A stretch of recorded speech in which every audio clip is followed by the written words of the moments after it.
негізгі сабағымыздың мақсаты арифметикалық және геометриялық прогрессияларға байланысты есептер шығару. Біз сендермен өткен тақырыптарда, өткен сабақтарда арифметикалық және геометриялық прогрессияларды танысқан болатынбыз, иә. Олардың n мүшелерінің қосындысы, алғашқы n мүшелерінің қосындысын, n-нің, b-нің формуласын бәрін бірге өткен болатынбыз. Ал енді бүгінгі сабақта біз сендермен бірге арифметикалық және геометриялық прогрессияларға бірге саяхаттайтын боламыз. Жақсы балалар, олай болса бірінші жолсерікті тыңдап алайық, иә? Сәлеметсіздер ме, қадірлі оқушылар. Сіздерді бүгінгі білім әлеміне бағыттаған ерекше рейске қарсы алуға қуаныштымын. Бүгін біз жаңа тақырыптарға саяхат жасап, жаңа биіктерге ұмтылатын боламыз. Өз орындарыңызға жайғасып, назарларыңызды сабаққа бағыттаңыздар. Алдағы сапар барысында ынтымақ, бірлік, белсенділік біздің басты серігіміз болсын. Әрбіріңізге бүгінгі ұшуда шабыт, сенім және үлкен жетістік тілеймін. Білім аспанында бірге самғайық. Жақсы балалар, олай болса сапарымыз барлығымызға сәтті болсын.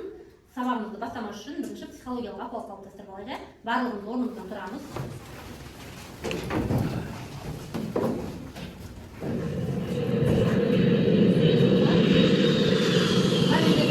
Ашатын боламыз, қазір сол тұрған бұлттарда жақынға тапсырмаларды бірге орындайық. Жақсы. Жақын досыңмен амандас. Досыңа мақтау сөз айт. Досыңа жылы сөз айт.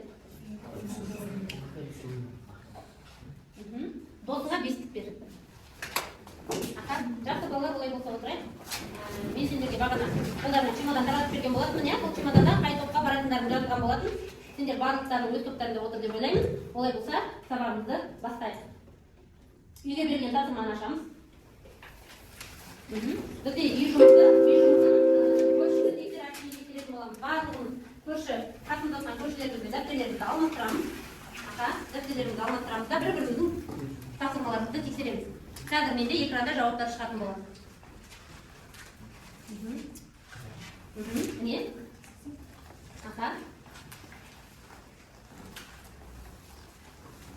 Жақсы, дұрыс. Жақсы, тексердік па балалар? Жақсы балалар. Олай болса, мен сендерге айта кетейін, мен жаңа сендердің алдыларына әр топқа мынандай паспорт қойып қойған болатын. Бұл жерде балалар ішіне өздерінің аты жөндерін жазатындар және орындаған тапсырмаларына қарай өздеріңді бағалап отырасыңдар, иә? Бізде қазір бірге тапсырмалармен бірге дескриптор бірге жүретін болады. Сол жерде дескрипторларды пайдалана отырып, осылай өздеріңді бағалайсыңдар. Сабақ соңында қанша балл алғандарыңды маған айтасыңдар. Жарай ма? Жарайды. Жақсы. Ал олай болса балалар, тапсырмамызды бастаймыз. Бізде тапсырманы бастамас бұрын ұшу алдындағы ой дайындық, яғни бұл бізде миға шабуыл. Барлығымыз телефонымызды аламыз. Қазір мына жерде QR-код шықты. Осы QR-код сканер жасаймыз да, сол жерде берілген платформаға өтіп, тапсырмаларды орындаймыз балалар. Бәріне көріп тұр ма? Барлығымыз орындап отырдық па? Тапсырмаларды орындаймыз.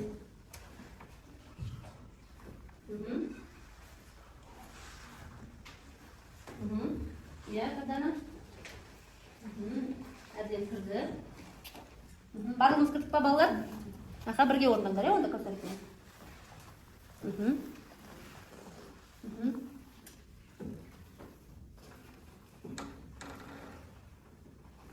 Болдық па? Бұл жерде балалар өте жеңіл тапсырмалар берілген, сәйкестендіру. Болса айтамыз, болдық.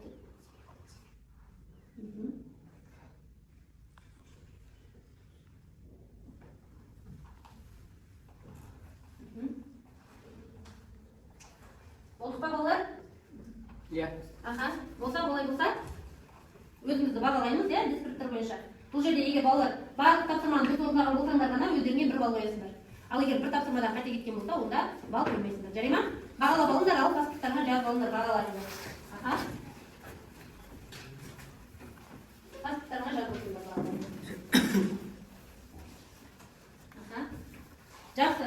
Енді балалар бізде келесі жұмыс, келесі тапсырма бұл жеке жұмыс, яғни деңгейлік тапсырмалар болады бұл жерде. Фотоаппарат әдісі арқылы қазір мен суретке түсіремін.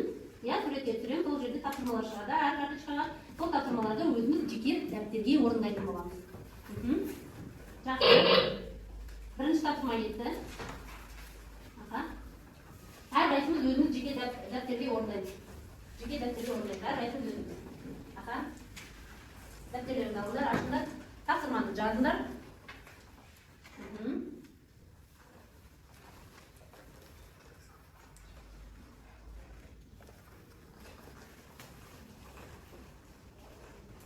Болды. Аха, келесі тапсырманы аша берейін, онда келетін болсаң. Келесі тапсырма. Аха.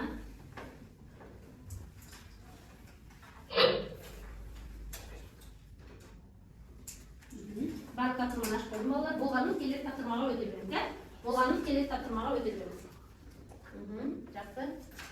Екінші тапсырманы орындайын.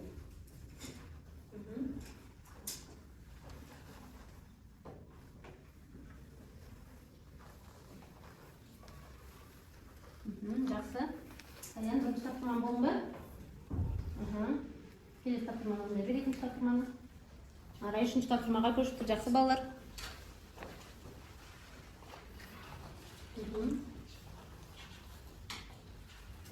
Қандай болдың ба? Екінші тапсырманы болдың ба? Үшінші тапсырманы. Үшінші тапсырмаға өтемін онда. Үшінші тапсырмаға өтемін.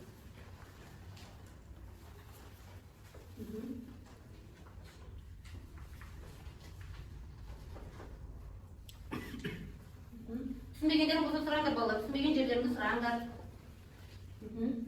Қайсы ден сұрам болдың ба? Түсінбеген жерлеріңді сұраңдар балалар.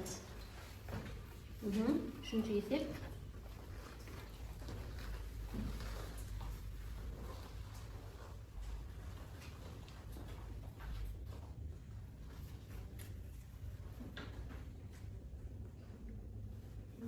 Балалар бұл жерде жүріп көріп көрсіңдер, әр тапсырмаға бір балл, әр тапсырма егер дұрыс болатын болса, әр тапсырмаға бір балл қоясыңдар. Аха. Болдыңдар ма? Қалғандары болдыңдар ма? Болдық па? Аха, бәріміз болдық па балалар онда? Тексереміз ба? Аха. Болдың ба Рабиға? Аха, жақсы олай болса тексерейік, балалар. Аха, қазір мен келесі тапсырмада келесі бетте жауаптар шығады, олай болса жауабын тексереміз. Аха. Арифметикалық прогрессияның бірінші мүшесі 7-ге тең екен, ал айырмасы 3-ге тең екен, 10-шы мүшесін табыңдар. Жауабы 34, дұрыс па?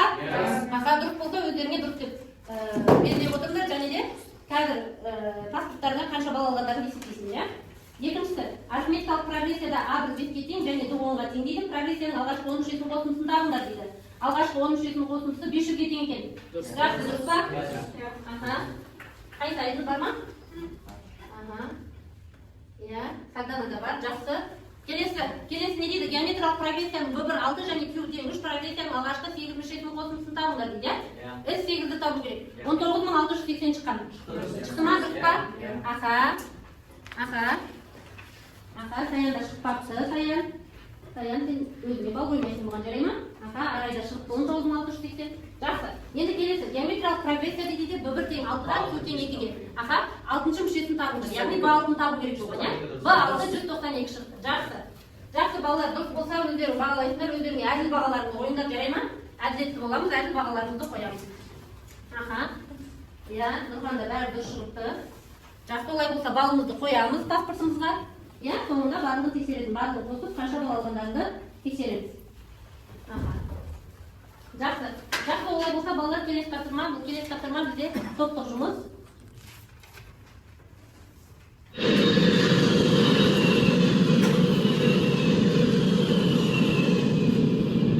Балалар, сендердің алдыларына мынандай топтық жұмысты таратып қойған болатынмын. Мына бізде екінші топтың топтық жұмысы. Балалар, қалай істейсіңдер? Қазір осы жердегі тапсырманы оқисыңдар, одан кейін тапсырманы орындалуын мына жерге жазасыңдар. Ең соңында топтан бір адам шығып қорғайтын болады. Топтық жұмыс болғандықтан, иә, топтың жалпы негізгі сақтайтын ережелері бар, иә. Аха, топтық бізде құндылық тәртіппен ынтымақ болғандықтан, бірлікпен ынтымақ болғандықтан, әр топ өздерің айтып кетіңдер, топтың ережесі қандай болу керек? Аха, топтың ережесін айта ғой жалпы. Адамгершілік пен сыйластық. Адамгершілік пен сыйластық болу керек, дұрыс айтады, иә. Екінші топ, дін ислам. Екінші топ. Балалар, кім айтады? Бірлікпен ынтымаққа байланысты. Аха, топта, иә. Әр адам өзінің дауысын жауабын беріп отыру керек. Ойымызды еркін жеткізу. Ойымызды еркін жеткізуіміз керек. Дұрыс айтасыңдар. Бұл балалар топтық жұмыс болғандықтан, аха, әркім өзінің ойын дұрыс жеткізу керек, еркін жеткізу керек. Үшінші топта, аха, Айша, айта ғой Айша. Топта бір-бірімізді тыңдау және қолдау көрсетуіміз керек. Жақсы, ал олай болса балалар топтық жұмысты орындаймыз бірге, топтасып бірге, біреуің жазасыңдар, қалғандарын бірге есептейсіңдер, иә? Жақсы, бірге, аха, Dұрыс па? Аха. Тапсырманы жазыңдар бізге. Bizde A1 belgiler Аха. tabu gerek. Иә, сендерде нені табу керек екен? Аха. Bizde A1 belgiler, Аха. A1 toz belgiler. Аха. Ya.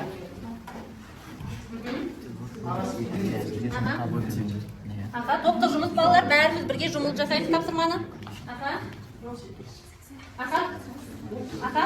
Тұра қойырма, көмектес, бәрі бірге. Бірге барлығымыз.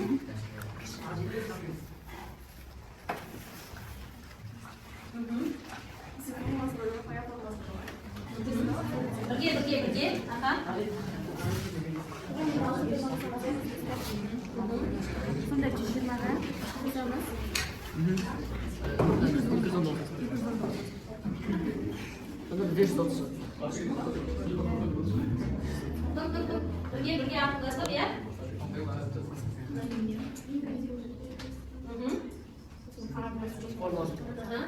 Балалар арасынан біреу шығып қорғайды, иә, тапсырманы?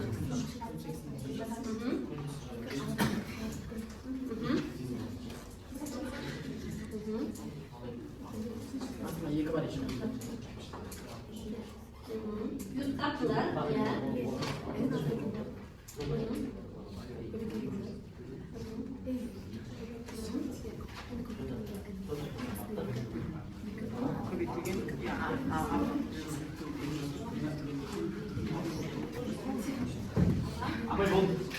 Aha, gel balık. Oldu ya, oldu. Жақсы ал. Аха.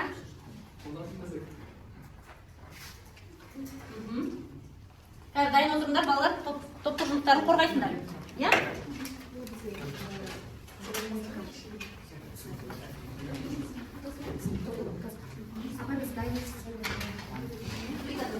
Dayım Жақсы болды ма? Жақсы болса бірінші топ бірінші тақтаға шығып қорғайсыңдар. Бекайдар мен Айжанды қорғайсыңдар ма?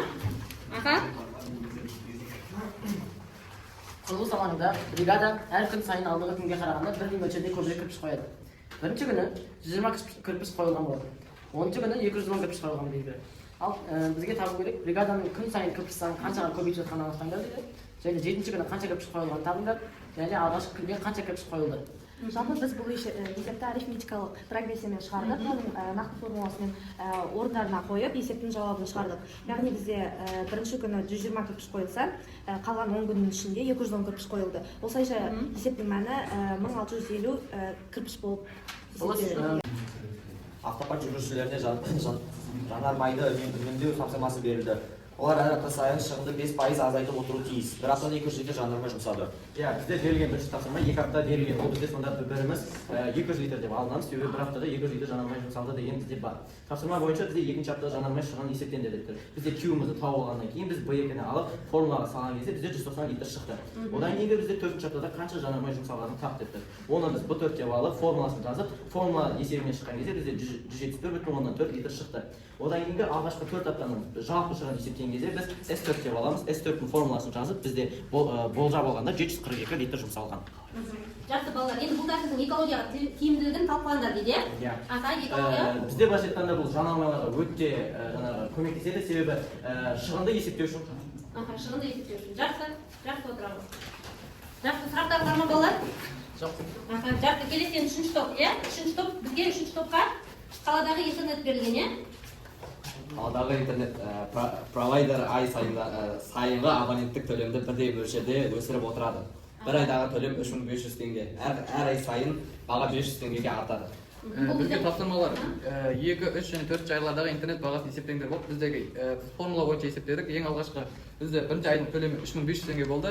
Келесі ай сайын 500 теңгеден өсіп отырған болса, біз A2 және A4-ның формуласы арқылы шығардық. Ең бірінші 3500-ді 500-ге қосып 4000 теңге, екінші айдікі және үшінші айдікі 3500 қосылған 2 көбейтілген 500, сонымен 4500 теңге шықты. Және ал үшінші айдікі 3500 қосылған 3 көбейтілген 500 болып жалпы есепте 4500 теңге шықты. Біз келесі 6 айдағы абонент төлемін табыңдар деген, ол бізде A6 тең 3500 қосылған 5 көбейтілген 500, ол бізде 6000 теңге болды. Ал алғашқы 6 айдың жалпы төлем мөлшерін табу кезінде біз S 6 тең. Иә, жалпы 2 көбейтілген 3500 қосылған 5 көбейтілген 500, оны бөлік 2-ге одан шыққан санда 6-ға көбейткен кезде бізде 6 айдың жалпы ес шығыны 28500 теңге болды. Жақсы. Дұрыс па балалар? Жақсы. Жақсы отырыңдар. Сұрақтарың бар ма? Жоқ. Жақсы балалар отырыңдар. Олай болса, балалар әр тапсырмада көріңдер, иә, дискриптор жазылған болады. Дискриптор бойынша өздеріңді бағалайсыздар, яғни. Дұрыс, барлығында дұрыс болатын болса, онда әрқайсысы өзіне жалпы 2 балдан қоясыздар. Жақсы балалар, осымен топтық жұмысымыз аяқталды, иә. Жалпы топтық жұмыста бірінші балалар сендер қай прогрессияны қолданып жатсыңдар, соны негізі айтып кетулерің керек болған. Оны бізде тек бірінші топ қана айтты, иә. Жақсы балалар, олай болса бағалаймыз, иә. Өздерің бағалауларыңды ашыңдар, көрейік. Кім қанша балл алды? Өздерің балаларын жазып отырсыңдар ғой балалар, иә. Жақсы. Бүгін бізде сабақта өте қатты белсенді қатысып отырған Нұрхан болды, Бегайдар, иә. Мына топтан Әділет, Айғаным қатысып отты. Жақсы балалар.